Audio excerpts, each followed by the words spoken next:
Assalamu alaikum. Walaikum assalam, sir. If you want a break of 2 or 3 minutes or 5 minutes, you can have. Because I have been notice that you have been taking the class since 1:30, and if you want a break of 3 or 5 minutes, you can have. Thank you, sir. Okay.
जी students, I think we should start now.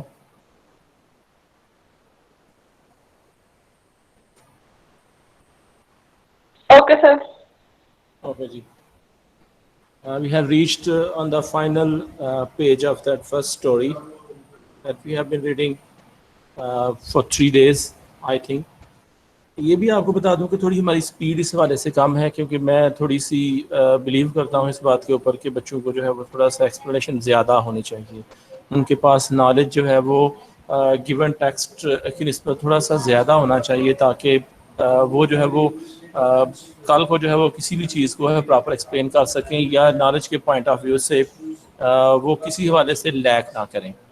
तो इस sense में, और दूसरा ये भी है कि अभी कुछ बच्चे जो हैं वो लेटली जो है वो ज्वाइन कर रहे हैं, तो बेहतर यही होगा कि थोड़ा जो है मैंने स्पीड स्लो रखी है स्टार्टिंग में, ताकि ज़्यादा से ज़्यादा बच्चे जो है वो ज्वाइन कर सकें. और नेक्स्ट वीक से इंशाल्लाह ये स्पीड थोड़ी सी बढ़ जाएगी, क्योंकि आपका सिलेबस अभी काफ़ी ज़्यादा पीछे, मुझे इस बात का बखूबी अंदाज़ा है. तो थोड़ा सा जो आपको ग्रामर के हवाले से थोड़ी सी प्रॉब्लम्स आ रही होंगी यकीनन, तो मेरी कोशिश है कि मैं कुछ दिनों तक ना, या नेक्स्ट वीक से इधर जो है वो कोई बोर्ड का जो है वो अरेंज करवाऊं, ताकि आप जो है वो बोर्ड के ऊपर चीज़ों को जो है वो प्रॉपर समझ सकें, और मैं उसको एग्जांपल्स आपको दे सकूं, लिख सकूं, तो आपके लिए ज़्यादा आसान हो जाएगा. फिर भी जो स्लाइड्स के थ्रू होगा उसमें भी मेरी 100% कोशिश होगी कि आप लोग कम्प्लीटली सेटिस्फाइड हों.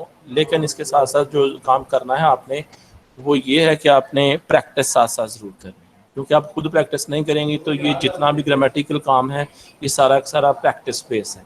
इसमें क्रैमिंग नहीं चलनी, इसमें प्रैक्टिस आपकी होगी तो आप प्रॉपर तरीके से परफॉर्म कर पाएंगे. कंसेप्चुअल है सारा का सारा. ठीक है जी, तो शुरू करते हैं इस पैराग्राफ की रीडिंग से, जो लास्ट पैराग्राफ या लास्ट पेज जो है वो रह गया हुआ. वुडस्ट दो हियर मोर. तो अब दो जो है वो इंस्टेंसेस उस खातून ने, यंग लड़की ने जो है वो देख लिए हैं. तो डिमांडेड द ओल्ड वुमेन ने जो है उसको कहा कि और कुछ देखना चाहती हो. There is one other voice I would fain listen to again. ये एक और आवाज़ है जिसको मैं चाहती हूँ कि मैं सुनूं दोबारा उसको. Replied the lady faintly. हल्की सी आवाज़ में उसने रिप्लाई किया. परेशान है बेचारी, पिछली सूरत हाल से आप उसकी वाकिफ़ हैं.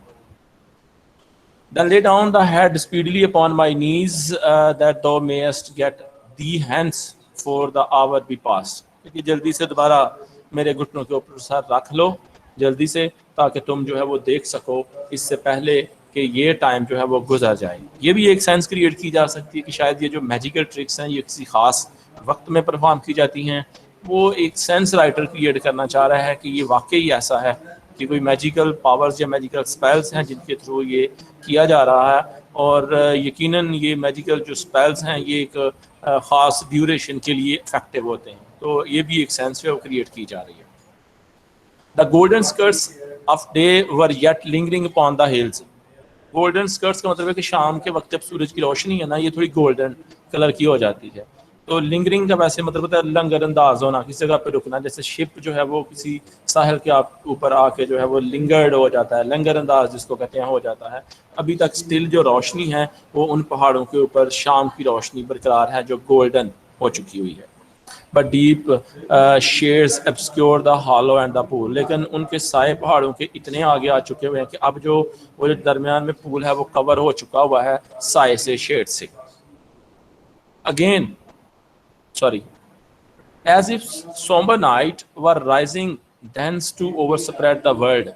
As if somber night were rising thence. ऐसे लग रहा था जैसे एक घनी जो है वो रात इसके बाद जो है वो दुनिया के ऊपर छानी शुरू हो गई है, प्रिवेल करनी शुरू हो गई.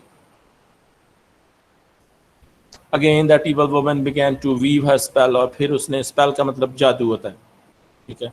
स्पेल का मतलब फेस भी होता है. जैसे क्रिकेट के अंदर जो आप में से क्रिकेट खेलते हैं वो जानते होंगे कि बॉलिंग स्पेल होते हैं. पहले 3 ओवर का स्पेल, 4 का स्पेल, फिर 2 ओवर का स्पेल, वो भी स्पेल होते हैं. इस तरह से वर्ड स्पेलिंग यानी जो फेजेस होती हैं उसकी, जो स्टेप्स होते हैं उसके, उनको भी स्पेल बोला जाता है.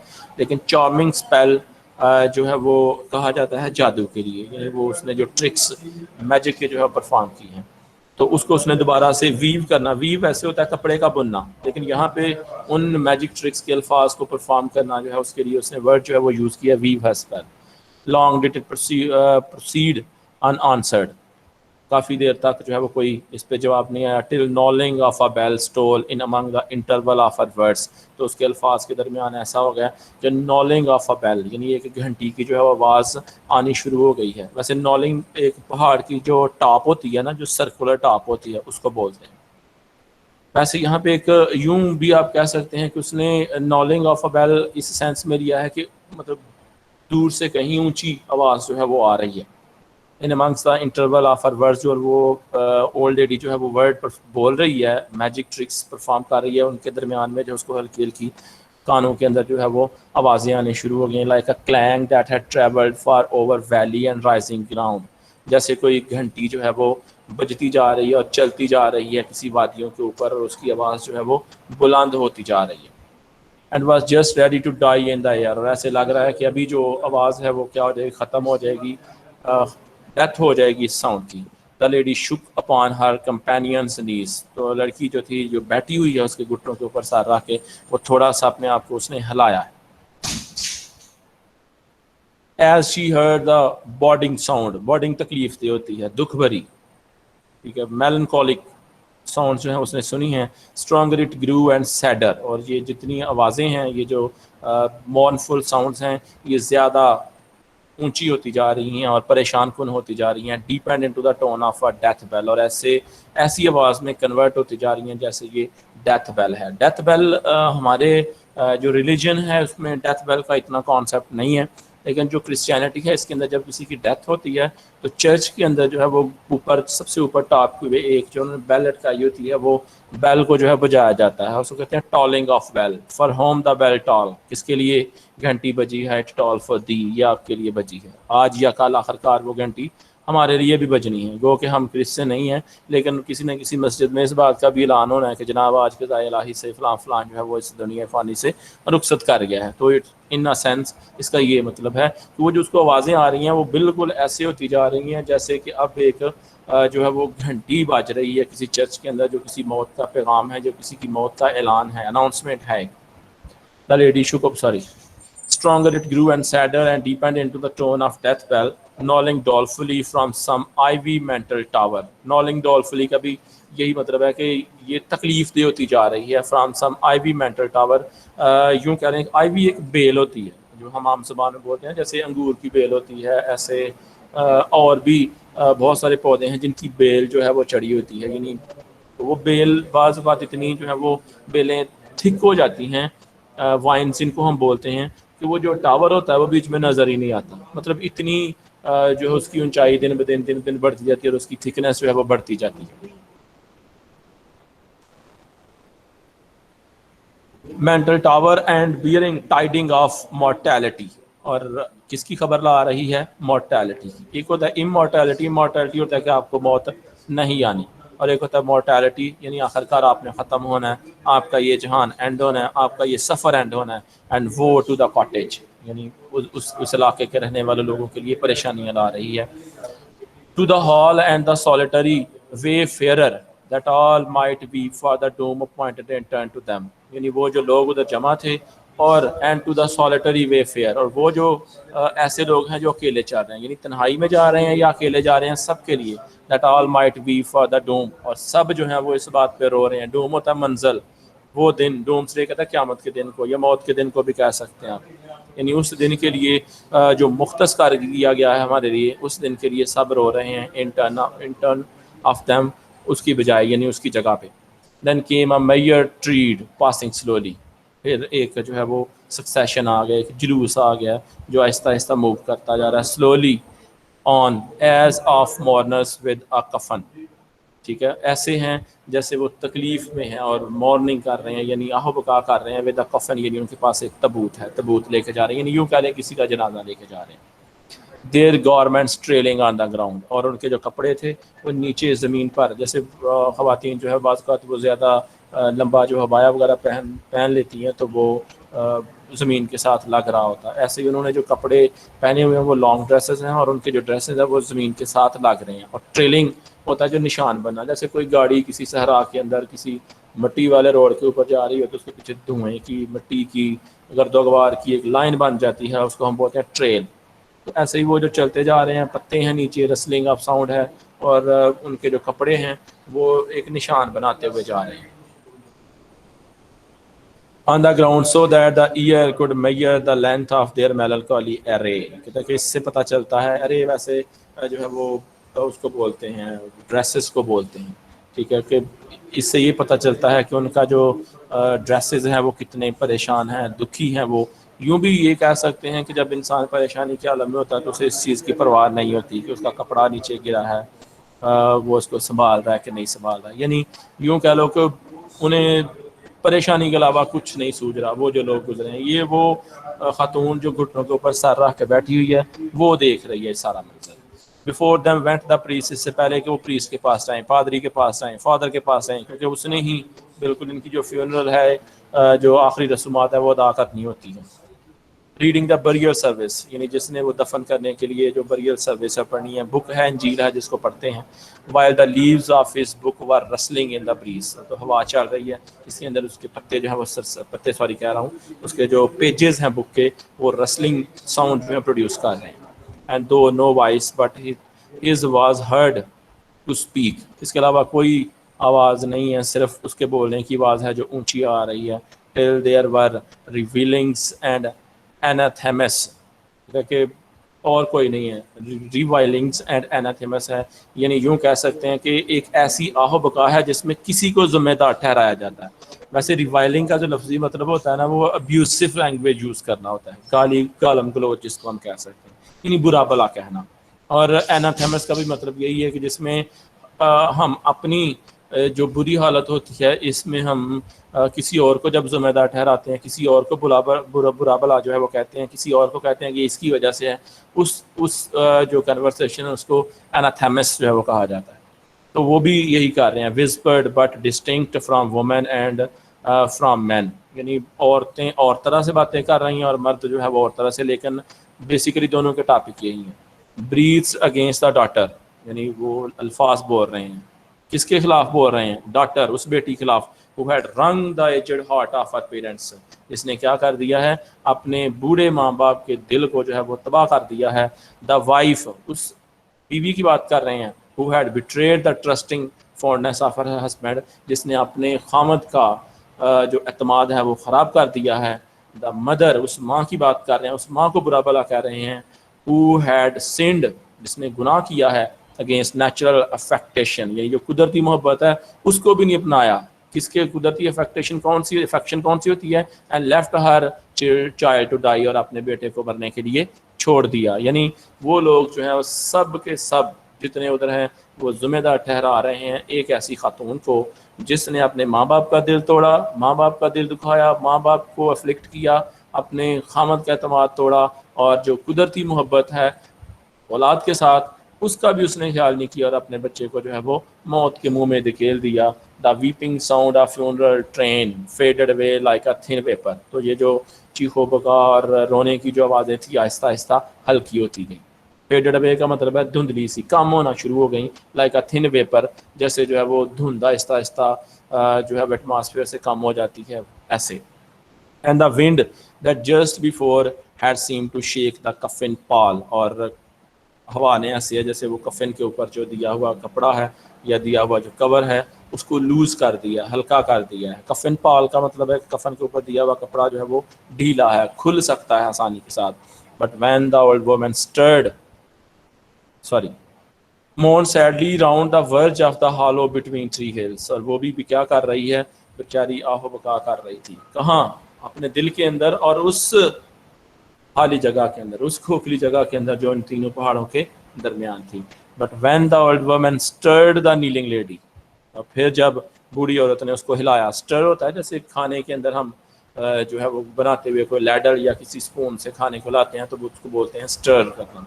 यानी स्टिरर वो मटेरियल होता है जिसके ज़रिए हम किसी लिक्विड को, किसी शोरबे को या किसी ऐसी चीज़ को हिलाते हैं, सोल्यूशन को तैयार करने के लिए उसको हिलाते हैं, उसको बोलते हैं स्टिरर। तो स्टर का यहाँ पे मतलब उसने उसके सर को झटका है, हिलाया है थोड़ा सा, और जब उसने हिलाया है तो उसके बाद देखिए क्या होता था, kneeling lady she lifted not her head, तो वो जो उसके घुटनों के ऊपर सर रख के बैठी हुई थी उसने अपना सर हिलाया ही नहीं। Here has been a sweet hour sport, कहती है यही है खुशगवार लम्हों का खेल।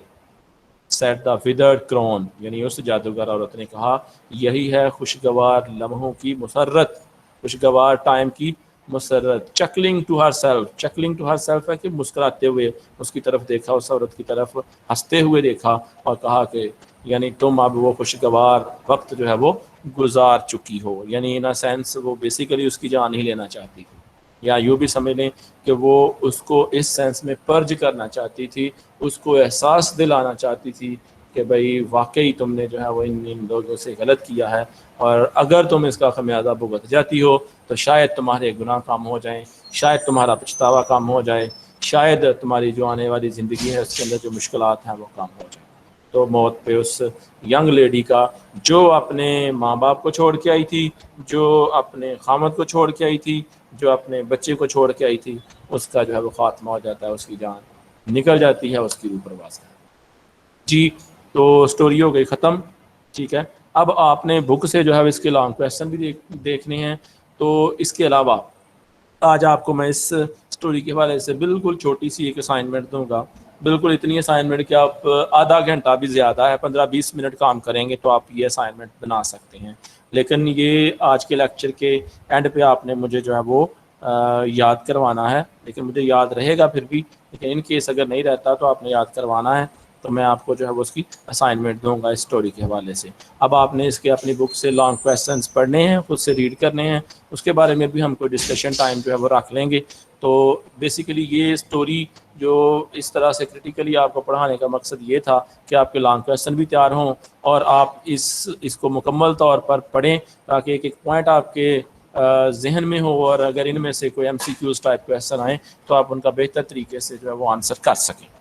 ठीक है जी, तो अभी टाइम है, अगर आपने कोई इस हवाले से क्वेश्चन पूछना है स्टोरी के हवाले से तो आप बाय टर्न जो है वो पूछ सकते हैं, और फिर उसके बाद हम जो है वो ग्रामर का पार्ट स्टार्ट करते हैं इंशाल्लाह। जी, एनी क्वेश्चन?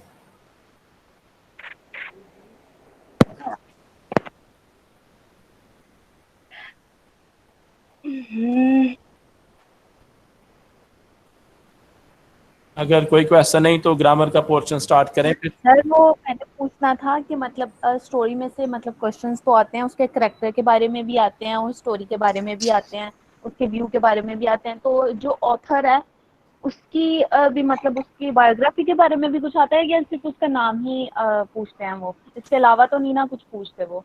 बेहतर क्वेश्चन आपने किया है, बहुत अच्छा क्वेश्चन है ऑथर की बायोग्राफी के हवाले से। देखिए, ऑथर की बायोग्राफी जो है वो शॉर्ट फॉर्म में आप लोग ज़रूर देख लीजिएगा, कब पैदा हुआ, कब उसकी डेथ हुई, और मेजर उसके जो वर्क्स हैं या मेजर स्टोरीज़ हैं या पोएम्स हैं या उसके जो लिटरेचर के अंदर उसके जो कारनामे हैं, उनको मुख्तसर 2-3 लाइनों में आप लोग ज़रूर देखिएगा, ये बेहतर है, ताकि अगर इन केस ऑथर के बारे में, राइटर के बारे में क्वेश्चन आए तो आप उसका भी आंसर कर सकें। बेहतर क्वेश्चन है, आप लोग ये फैसिलिटी आपको कहीं से मिल सकती है, नेट से आप सर्च कर सकते हैं, 2 से 3 लाइनों में जो है वो विकीपीडिया पे भी दी होती है, उसकी विकीपीडिया वाली ज़्यादा अथेंटिक समझी जाती है आम सेंस में, तो आप उधर से भी ऑथर के बारे में जो है वो थोड़ा बहुत पढ़ सकते हैं कि कब पैदा हुआ, कहाँ ज़िंदगी गुजारी, किस शहर में तालीम हासिल की, शादी हुई तो बच्चे कितने थे, किससे शादी हुई, या इसके मेजर जो वर्क्स हैं।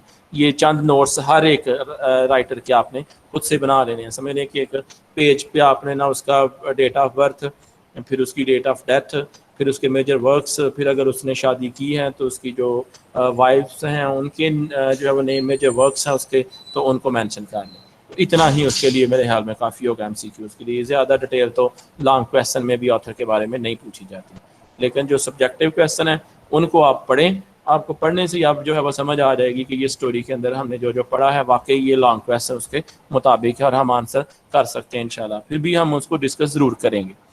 जी, अच्छा सर, मोस्टली स्टूडेंट्स को ये नहीं पता होगा क्योंकि हमें भी मतलब बुक से पढ़ के या फिर सीनियर से पता चला है कि मतलब करेक्टर्स के बारे में भी पूछा जाता है, करेक्टर्स के नाम और उनका क्या करेक्टर था, इस तरह के क्वेश्चंस भी आते हैं।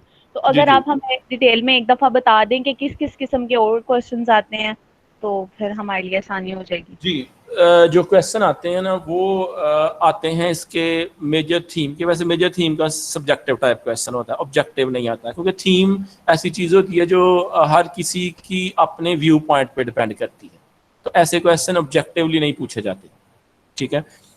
जो ऑब्जेक्टिव टाइप क्वेश्चन पूछे जा सकते हैं उनमें सिनोनिम हो सकता है, उसमें एंटोनिम हो सकता है, करैक्टर्स के नेम हो सकते हैं, ठीक है। और इसके अलावा एटमॉस्फेयर के बारे में पूछा जा सकता है। जैसे यहाँ पे जो आपने थ्री हिल्स के बारे में बताया है, स्टोरी का नेम है, तो वो उसमें मेंशन कर सकते हैं कि ये जो थ्री हिल्स इनके दरमियान में क्या था, ठीक है।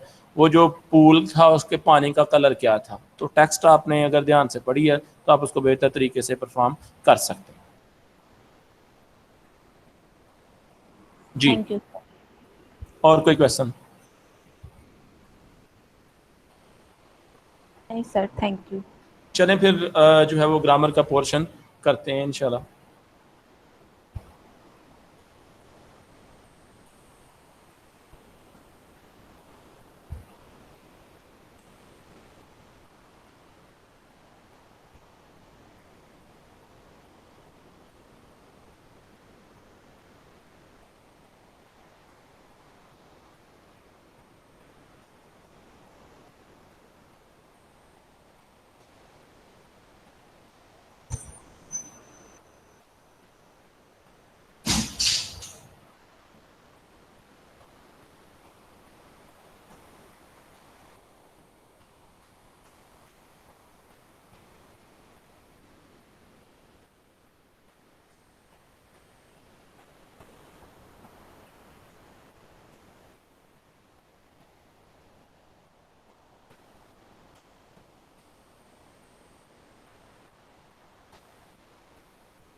फिर जिधर से मैं स्टार्ट कर लेता हूँ, थोड़ा सा रिकैप भी हो जाएगा आपको। ये आपको बात कल भी बताई थी कि जब reporting speech direct and indirect में, जब रिपोर्टिंग स्पीच फ्यूचर या प्रेजेंट में होगी तो रिपोर्टेड स्पीच को चेंज करते वक्त इनडायरेक्ट में जब चेंज करना है तो उसके टेंस में कोई चेंज नहीं करनी। यानी रिपोर्टेड जो स्पीच है उसके टेंस में तब ही चेंज करना है, उसके टेंस को, टेंस मीन ज़माना, उसका तब ही चेंज करना है जब जो रिपोर्टिंग स्पीच है वो पास्ट में होगी। और हमें कैसे पता चलेगा कि वो पास्ट में है? यकीनन उसके अंदर सेकंड फॉर्म आई होगी तो हमें पता चल जाएगा कि ये रिपोर्टिंग स्पीच पास्ट में है। इसलिए रिपोर्टेड स्पीच का जो टेंस है वो हमने अकॉर्डिंगली चेंज करना है। तो एक दफ़ा मैं ज़ुबानी आपको ज़रा फिंगर टिप पे गिनवा देता हूँ कि किसको किस में चेंज करना है, फिर हम इसको आगे भी रीड कर देंगे ताकि आपके जहन में रिवाइव कर जाए कल वाली मेमोरी दोबारा।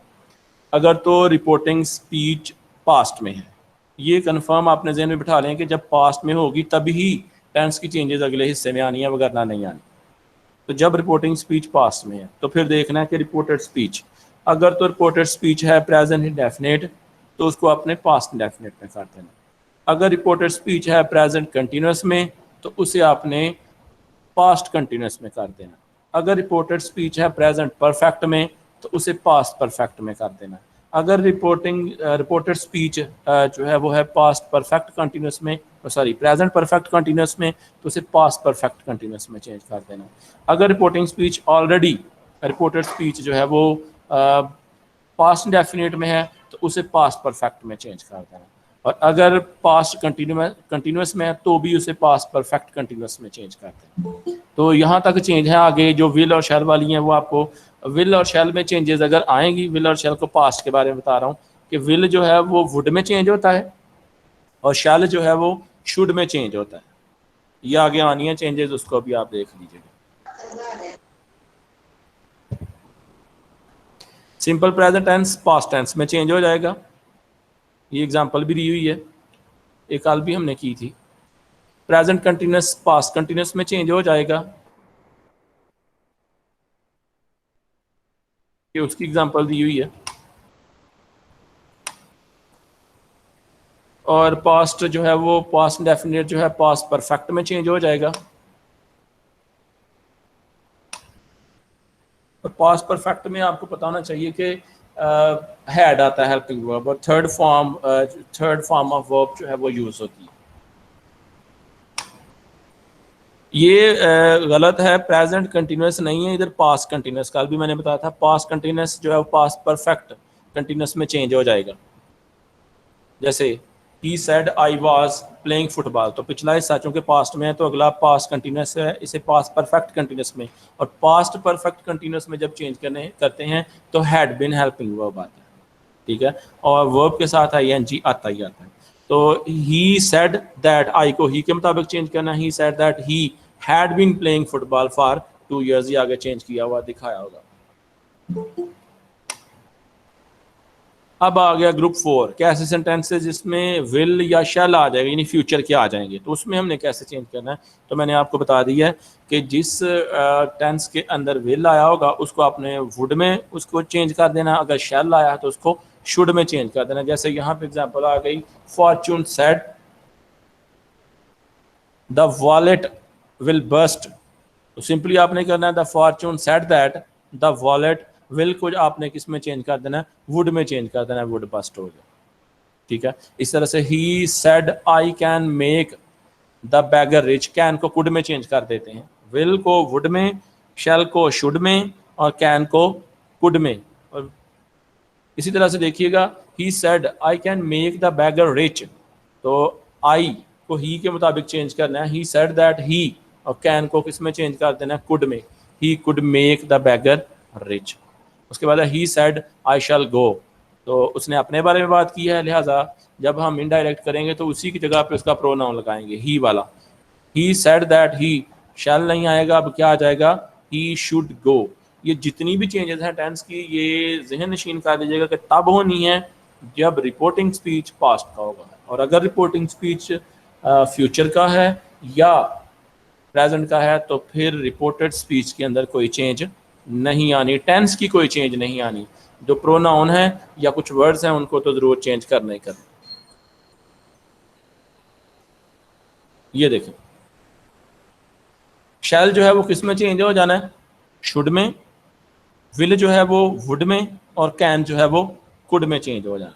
अगर रिपोर्टिंग स्पीच पास्ट की होगी तो, अगर रिपोर्टिंग स्पीच पास्ट की नहीं है तो फिर ये चेंज नहीं होंगे। फिर इसके अलावा दूसरी चेंजेज आएंगी जो हमने करनी होती हैं, प्रोनाउन की चेंज, या नाउ को देन में, हैंस को देंस में, वगैरह वगैरह, ठीक है। अब ये कुछ सेंटेंस और देखिएगा, इसकी डिटेल भी आ गई है। He said I will go to the market tomorrow, ठीक है। अब देखेंगे पिछला हिस्सा पास्ट का है, इट्स मीन किसने चेंज होना है, एक तो आई ने चेंज होना है, ही के मुताबिक। He said that he, will को आपने किस में चेंज करना है, वुड में। He said that he would go to the market tomorrow को करते हैं नेक्स्ट डे में, ये आगे लिस्ट आ जाएगी, ठीक है। दिस को दैट में चेंज कर देते हैं, और इसी तरह से हेयर को देयर में चेंज कर देते हैं। ये आगे जो है वो एग्जांपल इसकी आ जाए, ये आपके सामने। नाउ जो है वो देन में चेंज हो जाएगा, हेयर जो है वो देयर में चेंज हो जाएगा, दस जो है वो सो में चेंज हो जाएगा, दिस जो है वो दैट में चेंज हो जाएगा, दीज दोज में, इधर दिदर में, हैंस देंस में, कम गो में, टुडे दैट डे में, येस्टरडे द प्रीवियस डे में चेंज करना है, टू नाइट को दैट नाइट में, और लास्ट नाइट को द प्रीवियस नाइट, टुमारो का द नेक्स्ट डे, और अगो को हम बिफोर में चेंज करते हैं। मेरा ख्याल है अब ये आपको क्लियर हो गया होगा। अब इसकी जरा आएंगी प्रैक्टिसेस।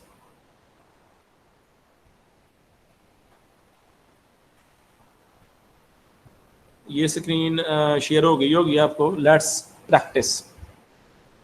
अब जरा ध्यान से आपने सोच समझ की प्रैक्टिस करनी है, जो मैं आपको पॉइंट बताऊंगा उसके तहत आपने जरा सोचना है पहले। I always drink coffee, inverted comma में है ये वाला पार्ट, इट्स मीन कि ये रिपोर्टेड स्पीच है, और जो इन्वर्टेड कामा में नहीं है वो आगे लिख रही है। जरूरी नहीं कि रिपोर्टिंग स्पीच में पहले ही हो, ये बाद में भी लिखी जा सकती है, ठीक है। हमें आमतौर पर जो छोटी क्लासेस हैं उसमें यही बताया गया होता है कि रिपोर्टिंग स्पीच पहले होता है, पहले होता है, पहले होता है। ये जरूरी नहीं है, ये आगे भी बाद में भी लिखी जा सकती है रिपोर्टिंग स्पीच, ठीक है। तो यहाँ पे रिपोर्टिंग स्पीच उसने बाद में लिखी है। अब रिपोर्टिंग स्पीच देखिए, शी सेड, सेड मीन के पास्ट का टेंस आ गया, और जब पास्ट का आ गया तो जो रिपोर्टेड स्पीच वाला पार्ट है उसके अंदर टेंस की चेंज हमने करनी है। तो पहले ये आपने देख लेना है। अगला स्टेप ये देखना है कि जो रिपोर्टेड स्पीच के अंदर टेंस है वो कौन सा यूज हुआ है। तो रिपोर्टेड स्पीच के अंदर टेंस, मैं उसकी ट्रांसलेशन करता हूँ, आपको फौरी समझ आ जाएगी। आई ऑलवेज ड्रिंक कॉफ़ी, मैं हमेशा कॉफ़ी पीता हूँ, वैसे टेक होना चाहिए था।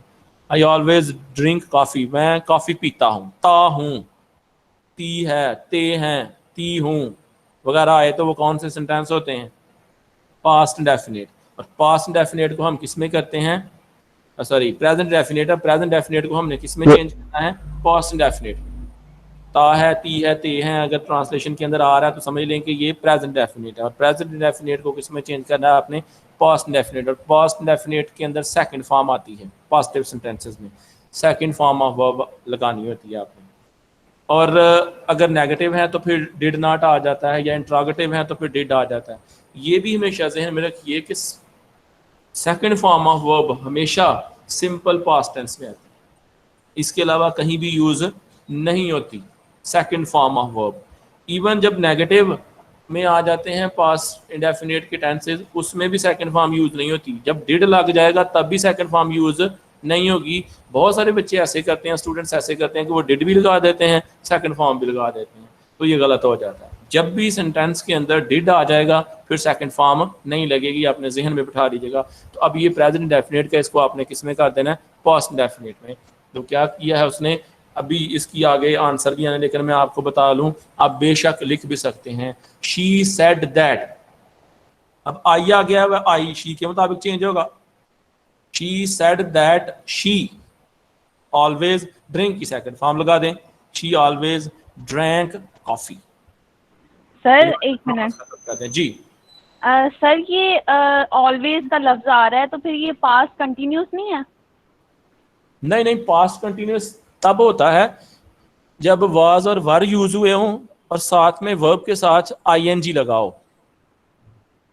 मगर सर ये नहीं, मतलब ऑलवेज आ रहा है ना, तो मतलब ये अभी जारी नहीं है?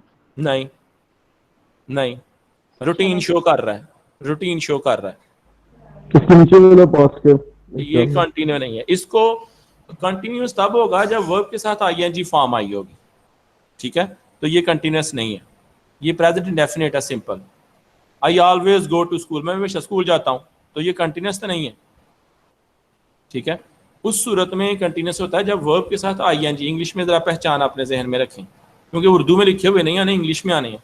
तो ये रूटीन शो कर रहा है, रूटीन शो हो रही हो तो फिर प्रेजेंट इंडेफिनिट होता है, और इसको आपने पास्ट में कन्वर्ट। सर मतलब वो कह रहा है कि मैं स्कूल जाता हूँ, ये नहीं कहा मैं स्कूल जाता था। जी, अब आपने चेंज करना है ना जाता था में, ठीक है। अब आपने प्रेजेंट डेफिनेट को पास्ट में चेंज करना है, क्योंकि रिपोर्टिंग स्पीच पास्ट में है।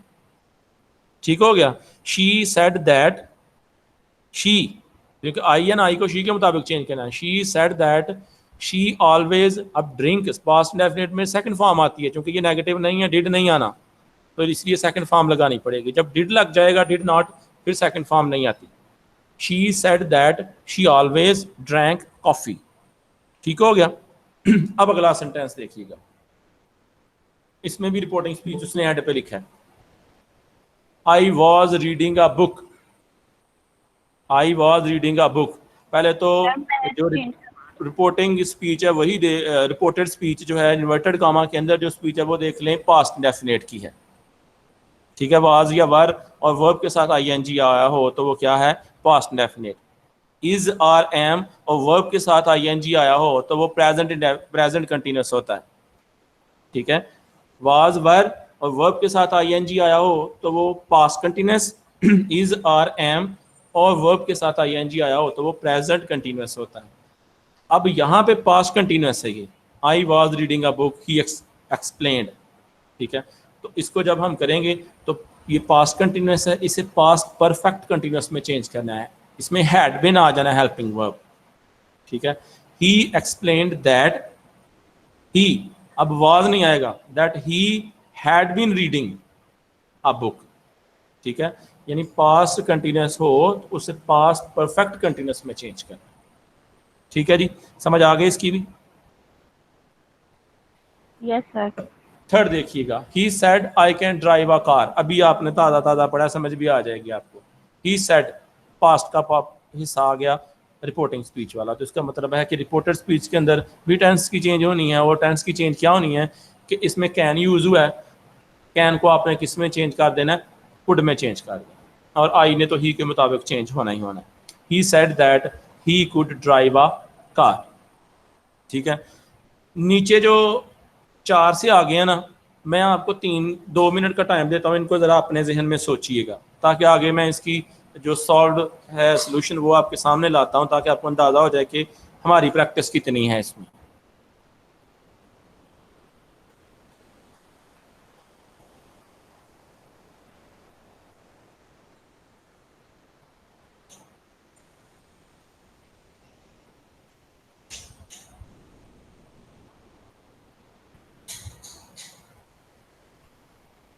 जी, पढ़ लिया आपने?